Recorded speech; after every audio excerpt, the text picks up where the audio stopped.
of Anger by Seneca, starting in Book 6. What then? Is not correction sometimes necessary? Of course it is, but with discretion, not with anger. For it does not injure, but heals under the guise of injury. We char crooked spear shafts to straighten them, and force them by driving in wedges, not in order to break them, but to take the bends out of them.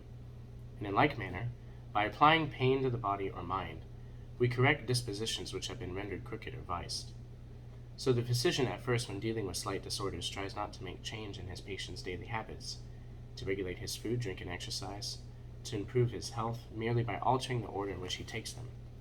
The next step is to see whether an alteration in their amount will be of service. If neither alteration of the order or of the amount is of use, he cuts off some and reduces others. If even this does not answer, he forbids food and disburdens the body by fasting. If milder remedies have proved useless, he opens a vein. If the extremities are injuring the body and infecting it with diseases, he lays his hands upon the limbs. Yet none of his treatments is considered harsh if it is the result to give health.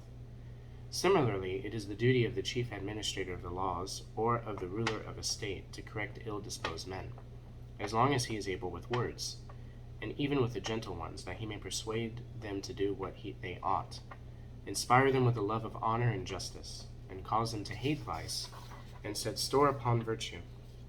He must then pass on to severer language, still confining himself to advising and reprimanding. Last of all, he must betake himself to punishments, yet still making them slight and temporary.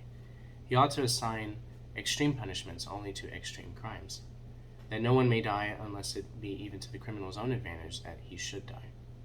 He will differ from the physician in one point alone, for whereas physicians render it easy to die for those to whom they cannot grant the boon of life, he will drive the condemned out of life with ignominy and disgrace, not because he takes pleasure in any man's being punished, for the wise man is far from such inhuman ferocity, but that they may be warning to all men, and that since they would not be useful when alive, the state may at any rate profit from their death.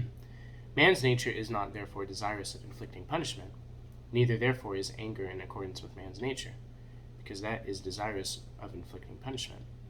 I will also adduce Plato's argument. For what harm is there in using another man's arguments, so far as they are on our side? A good man, says he, does not do any hurt. It is only punishment which hurts.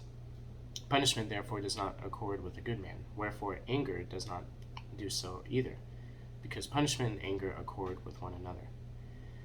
If a good man takes no pleasure in punishment, he will also take no pleasure in that state of mind to which punishment gives pleasure. Consequently, anger is not natural to men.